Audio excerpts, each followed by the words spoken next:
Hi everyone, my name is Matthew Mackenzie. Welcome to Stephen Vizinczey's channel. Well, this is a funny looking Stephen Vizinczey, but I think you know what I mean anyway. We'll be reviewing, I believe, A Midsummer's Night's Dream. But before we do that, I'd just like to have Claire introduce herself a bit. So Claire, would you do the honours? Okay, hello, my name is Clare Parker. I'm a friend of Stephen Vizinczey's. Most of my career has been in teaching English and French. But I've also written some fiction. One of them is a fairy story called Gossamer Island. And that brings us to one of Shakespeare's plays, which we're going to talk about today, Midsummer Night's Dream. Great. So, and that's why I wanted you to sort of review this more than Stephen, even though we must sort of mention Stephen's not so well. So that's why it's either myself or Claire, or both of us together reviewing stuff, and it's quite late. I was actually thinking about reviewing something from Nietzsche, but even then, that's at this time is a bit sort of trying. And poor Claire was looking at me and saying, "No, don't do that.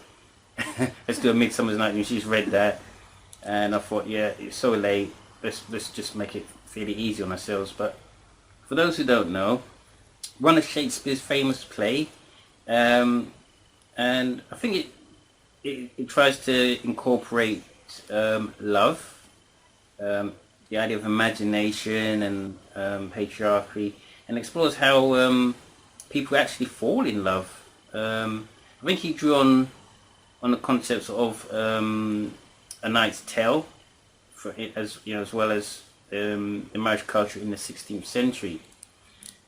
Quite famous characters in this play. Is it Theseus? Theseus, Duke of Athens.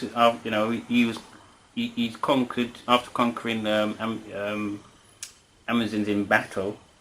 In turn, he was conquered by the charms of the queen. Who's the queen in this play? Is it Titania? Is it? No, Titania is the queen of the fairies. Yeah. So it's His queen. Hippolyta. Hippolyta. Yeah. So obviously, this leads on to quite a few.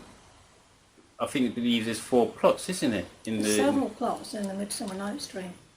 Okay, I think you could describe it. I mean, this will have spoilers, so apologies, to those who don't want. If you don't want to hear about the spoilers, certainly turn off the video now and go and watch the play. In fact, you can actually hold up that DVD if you don't like reading Shakespeare stuff. This is one of the. We can zoom in on it. And this is a BBC production, A Midsummer's Night's Dream, with some famous characters. A very young Helen Mirren playing Hermia, I think. Yeah. So I believe coming on to the plots, one, as I've mentioned, about the wedding. The other one is about relationships between some young lovers in the play. That's right. You've got Lysander and Demetrius, two young men, and you've got Helena and Hermia. And I believe there's conflict between fairies, isn't it? Well, Puck has a magic potion. He sees these lovers. He sees Lysander pursuing Hermia, or Demetrius pursuing Helen. Anyway, he sees these lovers obviously having a hard time sorting out their amorous pursuits, and he uses a love potion to try and sort it out, but it all goes wrong. Oh dear. So Hermia loves Lysander and Helena loves Demetrius, but they get all mixed up, and thanks to Puck's magic potion, as a result of pouring it into the eyes of the lovers when they're asleep, Demetrius apparently falls in love with Helena. Yeah. And which is not actually true. If they hadn't had the potion, it wouldn't have happened. So you've got that pursuit, and then the other two, Hermia and Lysander. So that's the world of the human lovers. But you've also got, in the fairy world, you have the king of fairies and Oberon and Titania, and they have fallen out over a love child. a little kidnapped boy.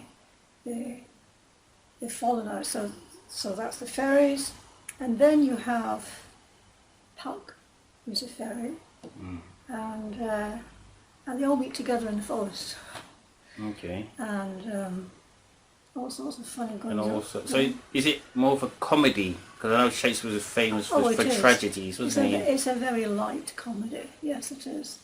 It's a serious theme of love, but of course there's a whole section I haven't mentioned yet. That the characters that we call the mechanicals, and these are human workers. You know, they are manual workers of one sort or another, and they get together to perform a play, which they're going to perform in front of the king and queen. Yeah. And so there's that. So that's the human side, and then you've got all the fairies and all the goings on. It's a wonderful play, really. It is a comedy. It's a beautiful comedy, and it's a lot of fun, a lot of shenanigans going on, thanks to Puck. He's more like like some sort, even though he's a fairy, he's like a trickster, I believe, isn't he? Puck? Yeah. Well, very much so, yes. So He is a trickster, yes. So it's noted the play is popular because of its sort of happy ending. When you think of plays, especially Shakespeare stuff, you're thinking of Othello and Macbeth and These are tragedies. and when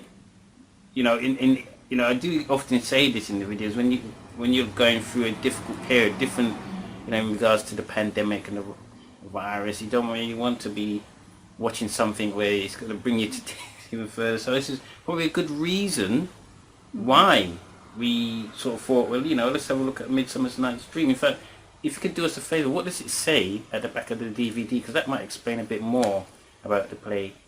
Right, here's a very brief summary.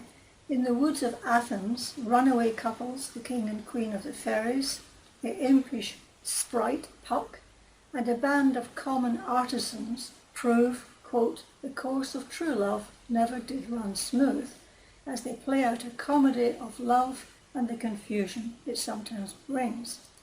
Shakespeare's fairy tale comedy contains some of the most lyrical expressions of love, dreams and imagination. Brilliant. So, you've mentioned a bit about the play, but let's examine some of the characters. I mean, I've mentioned Titania, Queen of the Fairies. Queen of the Fairies. What sort of struck you about Titania? I mean, all I can call to mind about Titania is that she has fallen out with Oberon, who's the king of the fairies, and they have a dispute. But she's not a very well drawn character, really. I don't think, anyway. Why do you think that? I mean, I suppose in the play, it doesn't focus too much on the characters more than the actions. Is that correct? Well, I'm not sure about that. But as far as Titania is concerned, she has a very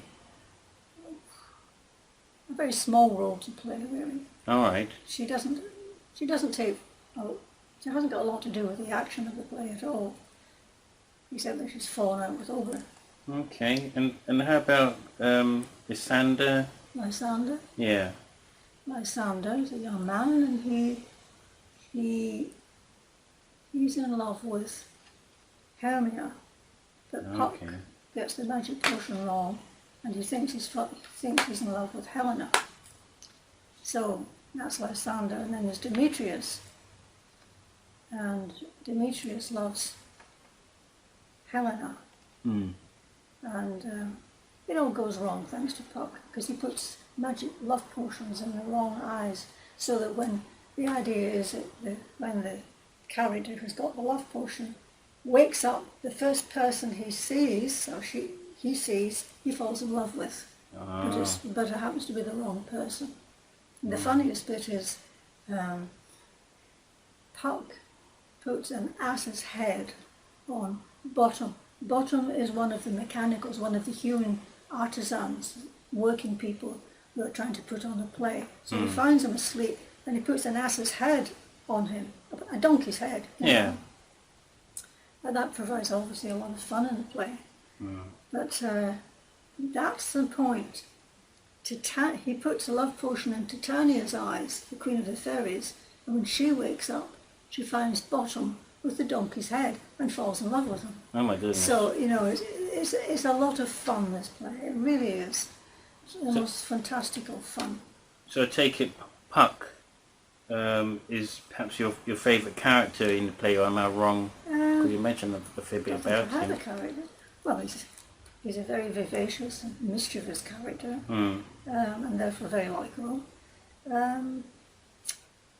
But he puts everything right at the end. When he realises the confusion that he's responsible for, he puts the potions in the right eyes of the right lovers, and it all comes right in the end. So, why, we're going to come to the end of this actually, why do you think this play is still relevant today? You know, why should anyone watch or read the play? I'd say watch it first. You can say that about any of Shakespeare's plays. Most human beings know about love. Most adult human beings know about love and the passions and the misery and the happiness that it can bring, and it's all in the play. So there's the love themes, the character of Puck, of course. And it's a happy thing as well. It's very happy. Yes. Comedy, as I said, and I referred to it again. You know, you wouldn't want to. I mean, suppose when things calm down in this pandemic, then maybe you might sort of treat yourself to Hamlet or Macbeth, anything that. The tragedies. Yeah, yes. But with comedies, I think it's something that people should have look into really. So perhaps what I'll do, I'll bring this to a close because it's quite late. But whenever you get the time, certainly have a look at the BBC version. I don't know how many versions they've done for Midsummer's Night's Dream, but certainly have a look at that and put in the comments what you think of the play and any scene, I suppose, that you might feel is important or that you feel that you like. So I'd like to say thanks for Clare for reviewing this, and have a check of Clare's book on Amazon, Gossamer Island.